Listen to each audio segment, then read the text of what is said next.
Welcome to my channel RC education में आपका स्वागत है। मैं हूं शैलेंद्र और आज आपके लिए जो सीटेट की सीरीज चल रही है हमारी, उससे संबंधित सारे टॉपिक हमने आपके लिए बनाए हैं। जो एग्जाम में जो क्वेश्चन बनते हैं सभी के लिए, सभी की टॉपिक अलग से हर वीडियो में हमने बनाया है। उसके हर वीडियो आपको और उसकी चैनल की प्लेलिस्ट में मिल जाएंगे। चलिए झूम खेती की शुरुआत कर लेते हैं। जैसे कि हमारा झूम खेती पहले समझ लेते हैं झूम खेती होती क्या है। झूम खेती जैसे कि हम जानते हैं, झूम खेती एक प्रकार की ऐसी जो आदिम जाति प्रकार के करते हैं। जो आदिम जाति होती है वो झूम खेती करते हैं। आदिम जाति होती क्या है? जो ऐसे लोग होते हैं जो जंगलों में या फिर ऐसी जगह रहते हैं जो जान के इनके पास ना ही जमीन है कोई, ना ही कोई जमीन, मतलब उनके पास ही कुछ रहने की खाने पीने की है तो जगह, पर ये वो उसमें कोई ऐसी जगह नहीं है जहाँ वो अपनी कृषि कर सकें।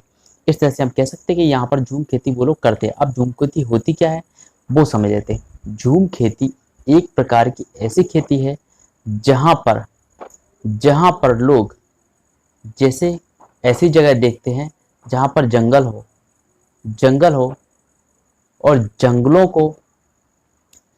जंगलों में जो पेड़ होते हैं, उसको काटकर जला देते हैं, उस जमीन में आग लगा देते हैं काटकर। या फिर वो क्या करेंगे कि सीधे जो पेड़ है उसमें ही आग लगा देंगे ताकि वो पेड़ उसी जमीनों में ही जलकर खाक हो जाए और वो भूमि क्या है, प्लेन हो जाए, एकदम जो कृषि के लिए उपयुक्त हो जाए। और वो क्या करते हैं उसी स्थान पर जब भूमि एक सी हो जाती है तो वहीं पर वो क्या करते हैं, वहां पर अपना हल चलाकर खेती कर लेते हैं और बीज बोते कर अपनी फसल तैयार कर लेते हैं।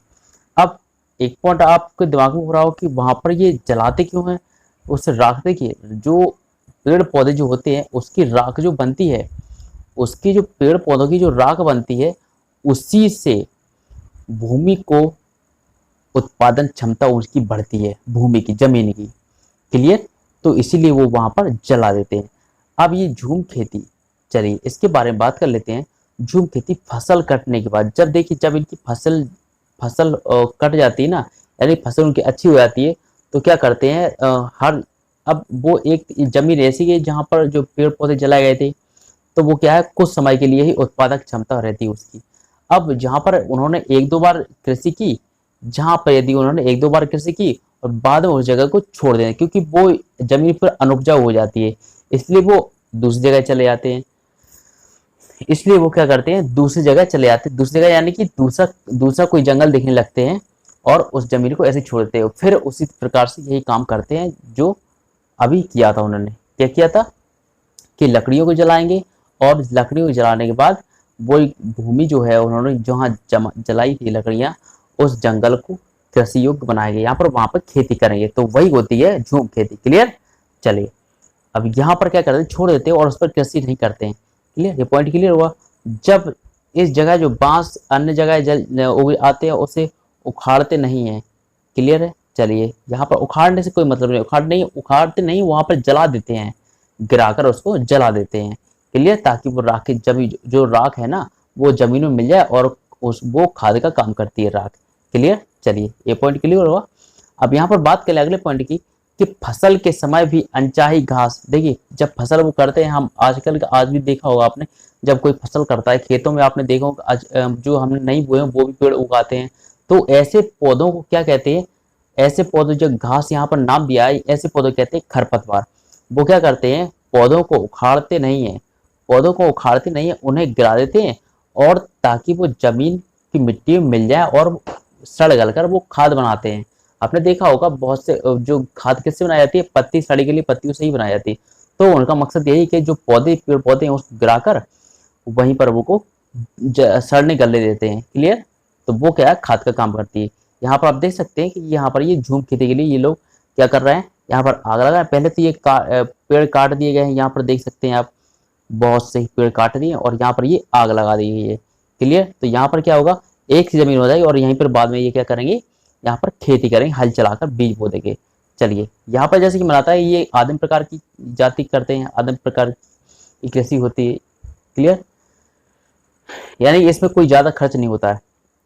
याद रखिए। जब देखिए अब ये झूम खेती क्या होती है, इसके कुछ नियम है। ये क्या होती है कि ये पूर्णतः क्या होती है प्रकृति पर प्रकृति पर निर्भर रहती है, यानी कि प्रकृति के अनुसार छोड़ देते हैं। ना इसमें कोई मतलब, ये इनका मतलब ये है कि इसमें ना कोई वो खाद देते हैं अलग से, और ना ही इसमें कोई पानी नहीं देते हैं। तो ये क्या होती है, कुछ ना कुछ तो इनसे लाभ जरूर होता होगा। क्लियर। तो ये क्या होती है, पूर्णतः निर्भर रहती है किस पर, प्रकृति पर, प्रकृति अनुसार होती रहती है। और इसके उत्पादन देखिए बहुत कम होता है, उत्पादन इसका बहुत कम होता है, याद रखिएगा, किसका, झूम खेती से। अब कुछ वर्षों तक, यानी 2-3 वर्ष तक यह जमीन, जब तक मिट्टी की उपजाऊ क्षमता रहती है तब तक यहाँ पर ये खेती करते रहते हैं। क्लियर, जैसा कि मैंने बताया था अभी आपको। अब इसके बाद क्या करते हैं ये लोग, इसके बाद भूमि को छोड़ देते हैं, जैसा मैं बता चुका हूँ, भूमि को छोड़ देते हैं और पुनः से जब उस पर पेड़ पौधे उगाते हैं, पेड़ पौधे यानी खरपतवार, कोई पेड़ पौधे, बांस वगैरह ये सब उगाते हैं, तो यहाँ पर क्या करते हैं, फिर से दोबारा उसी जमीन पर आ जाते हैं और वही काम करते हैं, जो पेड़ पौधों को खाड़ कर जला देते हैं, गिरा कर जला देते हैं, और वो भूमि पर फिर से फसल तैयार करने लगते हैं। तो यही होती है झूम खेती। क्लियर। और इसी तरह जब वो भूमि पर अमजा होते हैं तो फिर वो क्या करते हैं, फिर दूसरी जगह जो भूमि देखने लगते हैं जहां पर जंगल दिखा हुआ। अब यहाँ पर देखिए एक बात और है पॉइंट, कि फसल पकने पर गांव में सबसे बड़ा त्योहार मनाते हैं, कौन सा मनाते हैं, चेराव। अब यह बात करते हैं कि चेराव नाम से एक बहुत ही इंपॉर्टेंट क्वेश्चन बना था, जो पिछली बार सीटेट में बना था, आप देख सकते हैं। ये चेराव कहाँ गए, ये आपके अभी क्लियर पॉइंट कराएंगे। अब बात करते हैं स्थानांतरित खेती। स्थानांतरित खेती कहें या झूम खेती का एक ही बात, ये होती कहाँ है, ये होते हैं उत्तर पूर्वी पर्वतीय तथा आदिवासी क्षेत्रों में। मैंने कहा आदिम जाति यानी आदिवासी क्षेत्र लोग ही करते हैं, क्योंकि वो जंगलों में रहते हैं और पर्वतों पर रहते हैं। यहाँ पर ये उत्तर पूर्वी भारत की बात करें तो ये कहाँ होती है, उत्तर पूर्वी भाग में, यहाँ से कि जो हमारे 7 सिस्टर के नाम से जानी जाती है, कौन कौन सी, ये मेघालय, असम, अरुणाचल प्रदेश, मणिपुर, इस तरह के जो 7 राज्य है ना पूर्वी राज्य में, पूर्वी भाग में भारत के, तो वहीं पर ये खेती सबसे अधिक होती है और ये उष्णकटिबंधीय क्षेत्रों में ज़्यादा होती है। क्लियर रखिए। तो इस कृषि को क्या कहा जाता है, और जनजातीय कृषि कहा जाता है। क्लियर। चलिए अब यहाँ पर बात करें कि इसको कई नामों से जाता है। असम में देखिए, असम में झूम खेती के नाम से जाना जाता है, असम में कहा जाता है झूम खेती के नाम से, याद रखिएगा। उड़ीसा और आंध्र प्रदेश में क्या कहते हैं, पोडू। उड़ीसा और आंध्र प्रदेश में क्या नाम से जाता है इसको, पोडू। मध्य प्रदेश में बेवर और केरल में पोनम। पोनम याद रखिए, पोनम के नाम से जानते हैं। चलिए अब चेराव जो एक नृत्य था वो अभी हमने बात की थी, ये देख लेते कहाँ का, ये है हमारा मिजोरम का नृत्य।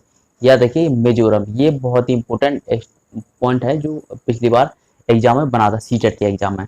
आप पिछला पेपर देख लीजिए, उसमें मिल जाएगा आपको। अब ये तो हो गया हमारा, यहाँ पर देख सकते हैं किस तरह से यहाँ पर डांस हो रहा है, ये चेराव का नृत्य है, चेराव।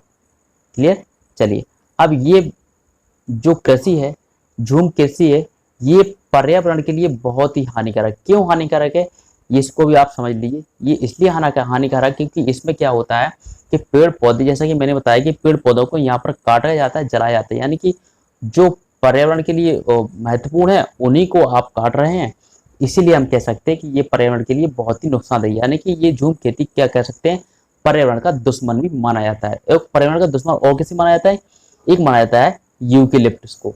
यूकेलिप्टस को क्यों माना जाता है, यूकेलिप्टस पेड़ होता है, ये क्यों माना जाता है, क्योंकि इस आसपास की जो भूमि होती है ना, इसके आसपास की भूमि होती है, ये बहुत अधिक पानी खींचता है। ये पेड़, इसके आसपास की भूमि जो होती है, इसके आसपास का क्षेत्र होता है बिल्कुल सूखा टाइप में हो जाता है, इसलिए यहाँ पर इसे क्या कहा जाता है, ये प्रकृति का दुश्मन कहा जाता है यूकेलिप्टस को, और झूम खेती को भी प्रकृति का दुश्मन माना जाता है। क्लियर। तो यहाँ पर आज का टॉपिक हमारा यहीं पर समाप्त होता है। यदि आपको वीडियो पसंद आया तो लाइक करें, सब्सक्राइब करें और बेल आइकन घंटे को जरूर दबाएं।